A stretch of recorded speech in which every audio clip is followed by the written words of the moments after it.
Confidence is not they will like me. Confidence is I'll be fine if they don't. Don't let a moment pass where you regret a move. Live life to the fullest. Take that risk, that jump. It may be scary at first, but if you don't, you may miss out on something incredible.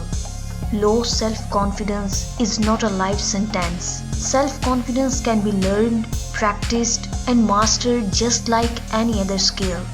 Once you master it, everything in your life will change for the better.